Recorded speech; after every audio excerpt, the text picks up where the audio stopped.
الحمدللہ والصلاة والسلام علی رسول اللہ وعلی آلہ وصحبہ ومن والہ۔ محترم بھائیو، السلام علیکم ورحمۃ اللہ وبرکاتہ۔ دنیا کی ساری جگہوں میں مکہ مکرمہ ایک خاص اہمیت رکھنے والی دھرتی ہے۔ یہ وہ تاریخی دھرتی ہے جہاں پر ہزاروں سال پہلے حضرت ابراہیم علیہ السلام نے اپنی اولاد کو بسایا تھا، اور پھر وہیں پر اپنے بیٹے حضرت اسماعیل علیہ السلام کے ساتھ مل کر خانہ کعبہ کی تعمیر کی تھی، اور پھر حج کا اعلان کیا تھا۔ چنانچہ دنیا کے چپے چپے سے لوگ اس گھر کا طواف کرنے کے لیے ہر سال آتے ہیں۔ اسی دھرتی پر اللہ رب العالمین نے آخری نبی محمد الرسول اللہ صلی اللہ علیہ وسلم کو پیدا فرمایا۔ اسی دھرتی سے اسلام کی روشنی پھیلنا شروع ہوئی۔ اسی دھرتی پر صحابہ کرام کی قربانیاں پائی جاتی ہیں۔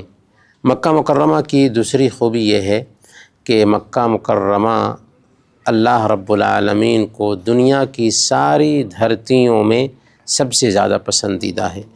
اللہ کے نبی صلی اللہ علیہ وسلم نے بیان فرمایا، واللہ انک لخیر ارض اللہ واحب ارض اللہ الی اللہ، کہ اے مکہ تو دنیا کی ساری دھرتیوں میں سب سے پیاری دھرتی ہے، اور اللہ رب العالمین کی نظر میں سب سے پسندیدہ سرزمین ہے۔ تو اس سے پتہ یہ چلا کہ دنیا کی ساری زمینوں میں، دنیا کی ساری دھرتیوں میں سب سے افضل دھرتی مکہ مکرمہ ہے۔ یہاں پر دنیا کی سب سے پہلی عبادت گاہ بھی ہے۔ اللہ تعالیٰ فرماتا ہے، ان اول بیت وضع للناس للذی ببکہ، کہ لوگوں کے لیے سب سے پہلی عبادت کی جگہ جو بنائی گئی وہ کہاں ہے؟ مکہ میں ہے۔ یہ وہ دھرتی ہے جو حرمت والی دھرتی کہلاتی ہے۔ حرمت والی دھرتی کا مطلب یہ ہے کہ وہاں پر نہ خون کیا جا سکتا ہے، نہ وہاں کے درخت کاٹے جا سکتے ہیں، نہ وہاں کا شکار بھگایا جا سکتا ہے، کیونکہ یہ دھرتی حرمت والی دھرتی ہے۔ اس دھرتی کی پانچویں خوبی یہ ہے کہ یہی وہ دھرتی ہے جہاں پر حج کیا جاتا ہے اور جہاں پر عمرہ کیا جاتا ہے۔ دنیا کی کوئی ایسی دھرتی نہیں ہے جہاں پر عمرہ کیا جا سکتا ہو، جہاں پر حج کیا جا سکتا ہو، سوائے مکہ مکرمہ کے۔ مکہ مکرمہ کی ایک فضیلت یہ ہے کہ یہ وہ دھرتی ہے جس کو حضرت ابراہیم علیہ السلام کی دعا حاصل ہے۔ حضرت ابراہیم علیہ السلام نے دعا کیا تھا مکہ مکرمہ کے لیے، رب اجعل ھذا بلدا آمنا وارزق اہلہ من الثمرات، کہ اے اللہ اس دھرتی کو امن والی دھرتی بنا اور یہاں رہنے والوں کو مختلف طرح کے پھلوں سے روزی دے۔ چنانچہ یہ دھرتی امن والی دھرتی بن گئی، اور اس دھرتی پر دنیا کے کونے کونے سے مختلف طرح کے پھل اور کھانے پینے کی چیزیں آتی ہیں۔ مکہ مکرمہ وہ دھرتی ہے جو لوگوں کے لیے گزران اور قائم رہنے کا سبب ہے۔ اللہ تعالیٰ نے فرمایا سورہ المائدہ آیت نمبر 97 میں، جعل اللہ الکعبۃ البیت الحرام قیاما للناس، کہ اللہ تعالیٰ نے کعبہ کو، جو کہ محترم گھر ہے، لوگوں کے گزران اور قائم رہنے کا سبب قرار دیا ہے۔ گویا کہ کعبہ کا وجود لوگوں کا وجود ہے، کعبہ کے وجود سے لوگ باقی ہیں، کعبہ کی بقا لوگوں کی بقا کا ضامن ہے۔ اسی لیے جب خانہ کعبہ تباہ کر دیا جائے گا تو قیامت واقع ہو جائے گی۔ مکہ مکرمہ مامون شہر ہے، اور ابھی ہم نے جانا کہ اللہ تعالیٰ نے اسے امن والا شہر قرار دیا ہے۔ ومن دخلہ کان آمنا، کہ جو آدمی خانہ کعبہ میں داخل ہو جائے، حرم مکی میں داخل ہو جائے، وہ امن میں آ جاتا ہے۔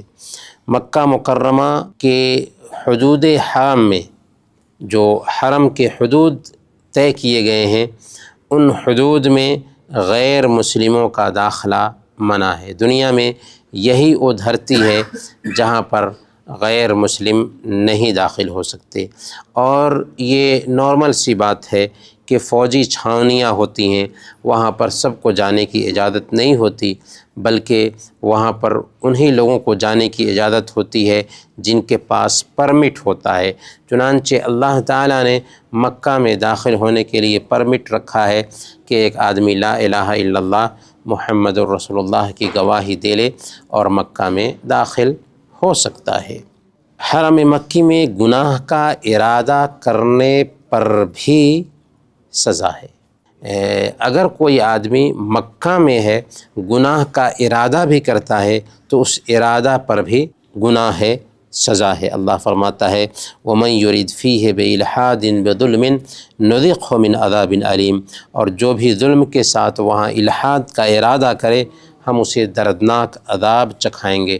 گویا کہ مکہ مکرمہ کی یہ خوبی ہے کہ وہاں پر اگر کوئی آدمی کسی طرح کے گناہ کا ارادہ بھی کر لے تو ارادہ پر اللہ سزا نہیں دیتا، لیکن اسی دھرتی پہ اگر گناہ کا ارادہ کیا جائے تو صرف ارادہ پر اللہ تعالیٰ سزا سے دوچار فرمائے گا۔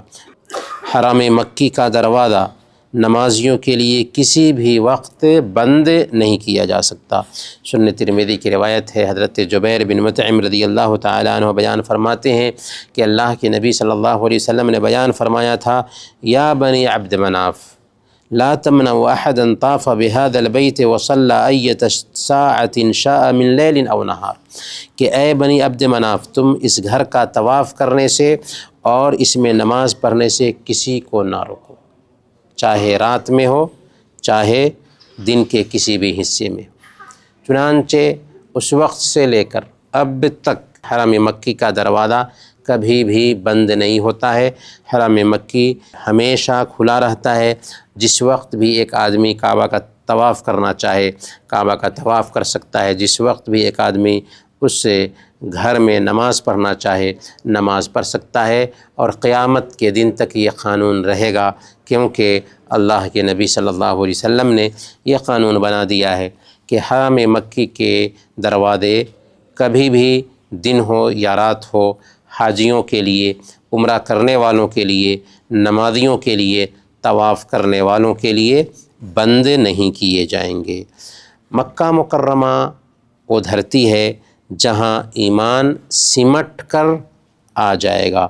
صحیح مسلم کی روایت ہے، اللہ کے نبی صلی اللہ علیہ وسلم نے بیان فرمایا، وَهُوَ يَأْرِزُ بَيْنَ الْمَسْجِدَيْنِ كَمَا تَأْرُزُ الْحَيَّةُ إِلَى جُحْرِهَا، اور ایمان جو ہے نا دو مسجدوں یعنی حرم مکی اور حرم مدنی کے پاس سمٹ کر آ جائے گا، جیسے سانپ اپنے بل میں سمٹ جاتا ہے۔ گویا کہ یہاں پر یہ بات بھی ہمیں سمجھ میں آتی ہے کہ ایمان قیامت کے قریب قریب مکہ اور مدینہ کے پاس سمٹ جائے گا۔ لوگوں کے ایمان کا معیار دراصل مکہ اور مدینہ کا ایمان ہوگا، اور الحمدللہ آج بھی ہم دیکھتے ہیں کہ وہاں کا جو عقیدہ ہے، وہاں کا جو ایمان ہے، سب سے پیور ایمان ہے، سب سے پیور عقیدہ ہے۔